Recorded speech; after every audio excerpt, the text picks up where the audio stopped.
Ashamaa akkam jirtu fayyaa keessanii nagaa keessanii nageenyi fararri waaqayyoo lafuma jirtanitti isiniif haa baay'atu. Kaleessa naannoo sa'aatii 9 jechuudha. Naannoo sa'aatii 9 balaan naannoo sa'a 9 naannoo sa'a 11 jechuudha. Naannoo sa'a 11tti balaan abiddaa naannoo keenyatti ka'ee ture. Naannoo Qilixootti jechuudha. Balaan suni baay'ee nama jibbisiisa. Akkuma viidiyoo irratti amma argaa jirtan kana baay'ee nama sodaachisa jechuudha. Dhugaa Rabbii baay'ee humnaan olii anamman hin jedhamne nama sodaachisaa abiddichi jechuudha. Maalan akka yaade beektu sakandiidhuma kanaaf daqiiquma kanatti wal dhabnuuf maaliif hamaa walitti yaadna? Waan gaarii meeqa odoo jiru, waan gaarii meeqa hojjechuun odoo jiru, waan hamaa meeqa walitti yaadna? Waan hamaa meeqa abaluu akkas naan jedhee, abaluu akkas godhee, abaluu akkas ta'ee jenna jechuudha. Maaltu na qunname seetana naanii akkuma abidda fasakaa abidda kana baay'ee sodaachisa dhugaa Rabbii baay'ee abiddisaa illa boobaa baay'ee nama sodaachisaa jechuudha. Maal akkanii hubadhe beektu eebbuun akka kun amma eebbuun kun yaas jirtu kana bira jirtu kanatti jira jechuudha. Beekoon ala jira ijoollee akkan ijoollee 3 qabu beektu abbaan manaa koo na bira hin jiru. Abbaan manaa koo darbee amma haaluma biddeenatiif jedhamee jireenyuma kanaaf jedhamee abbaan eebbuu badaadhuma na bira hin jiru amma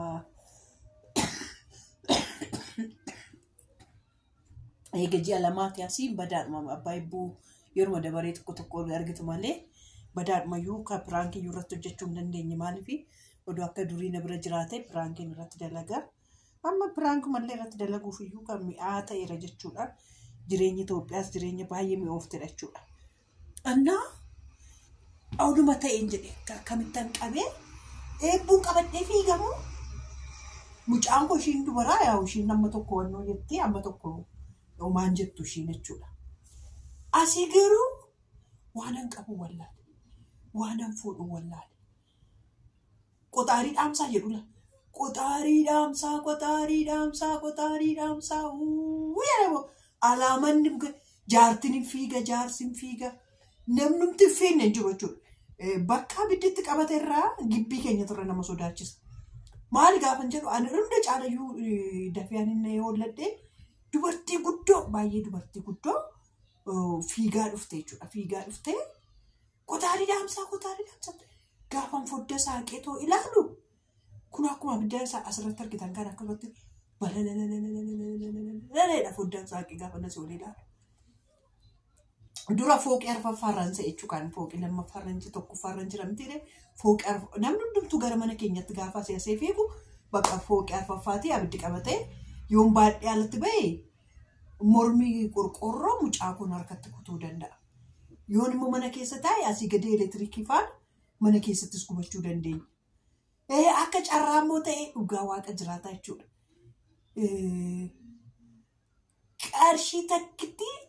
Qarshiin takka boorsaa koo keessa hin jirtu. Amma raayidii malee maalan godha maaliidhaan qabadhee ta'u abbaan manaa kun bira hin jiru. Qarshii of harkaan qabu akka maalan ta'a. Sakandii sanitti kaa cinqii akkuma nama abiddicha argaa jirtan kana cinqiin keessa ture cinqiin ani keessa ture dhiphinaan ani keessa ture haadhoo keessa ba'een dhiphina keessa ba'een jechuudha. Foddaan gaafa saaqee ilaalu abidda akkasa siyaasee balalalalalalalalalalala bakka waan magaalaan kun guutuu ishee gubattee dhumtu natti fakkaata. Akka jalqaba isaatti jechuudha. Akka jalqaba isaa akka arginutti waan magaalaan kun hundi ishee gubattee bakka dhumne eessattan fiiga eenyuttan bilbila maalan godha akkamittan ba'a eessanii nan deeman kanan dhiphadha. Garuu kana hundarrayyuu darbee waaqayyoof haa galatu. Saata dagaa aqaqii kallitti kifla katamaa jiruu fi poolisoonni naannoo keenya jiran dhugaa waaqayyo isaanii eebbisu daqiiqaa 10 keessatti galan godhanii taphoxaaxaranii qabanii jechuudha. Dhugaa maqaa akkamitti akka isaan mi'oota achi keessaa gadi guuraa darbataa maal jechaa dhugaa Rabbii yeroo tokko namni namaaf haa jiraatu dhugaa rabbi. Dhugaa isa dhugaa. Bakka eegatas gabbaa'in booda qobiidoo isaa amma iddoo kanatti inni kan isin eeggachuu hin danda'a. Eegatas gabbaa'in booda naqeen ijoollee koo jechuun egaa abiddichi xiqqoo ishii gadi bu'ee boodan fiigee dhaqee laalee dhufe jechuudha bakkicha. Kana keessatti ijoolleen qaama miidhama qaban jaarsolii dadhaboon akkuma koo kana dhiphatu miti hin jedhe dhugaa rabbi. Akkuma koo kana dhiphatu miti akkuma koo kana ta'u miti hin jedhe. Waan hunduma keessatti sakandii keessatti wal dhabuuf jiru. Daqiiqaa keessatti wal dhabuuf jiru. Kanaaf ammeenya yaadina. Amma bokkeenya galeessa galgala roobaa bule. Warroota achi keessaa buqqaansan wayin warroota manoonni isaanii akkasitti jalaa qubate sun maal keessa akka isaan bula dhibbee. Dhiifama qabu kan dhiphadhee ani akka faasisaa. Gammachuus dhiphinas hin danda'u.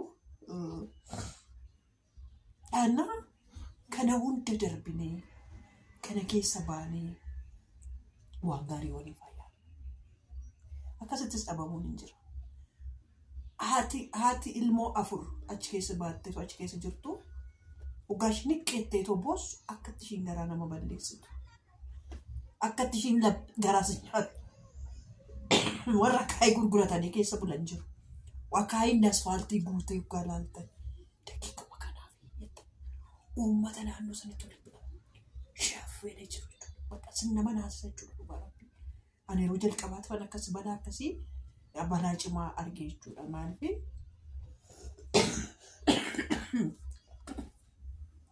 argeen beeku balaa akkasii jechuudha. Balaa akkasitti ulfaata akkasii argeen beeku.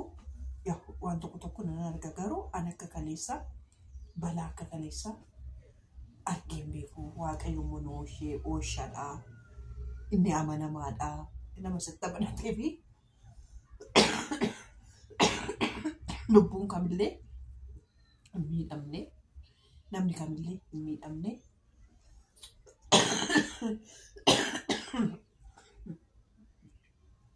Galata warroota ibidda san dhaamsitaniif galata guddaa qabdu. Akkasumas warroonni bishaan dhaamsituu magaalaa Aqaaqii keessa lagatamaa keessa isaatiin naadagaa jedhanii waamaman galata guddaa qabu. Dhugaa rabbii. Umurii laphees jechuun of kennaniiti seensinooshuu. Ani nan arge jechuudha. Waaqayyo mutti dabalamee ogummaa akkasii kennuusaa. Malee odoo achi tokko'ee as qorqoorroon immoo gaachi bobo oggaanni tokko nama lambisu bara namuma akka achitti dhiyeessisan iyyuu morma irraa kukkutuu danda'a jechuudha. Qorqoorroon baay'ee xaaxa. Qorqoorroon oggaa bobo baay'ee xaaxa. Kanaaf hundumti keessanuu warra achirratti hirmaatan hundumtuu galanni isaaniif haa ta'u. Nus baga waaqayyo sinoo isheenuun jedha. Waan naannoo keenyas dhugaa rabbii hoggaa naannoon ofii nagaa argate namnis nagaa argata. Kana isiniin jedha. Waanuma gaarii waliif haa yaadnu. Ammanumaa fuul dhabuun isin jirti waan ta'eef waan gaarii waliif haa yaadnu. Isiniin jedha.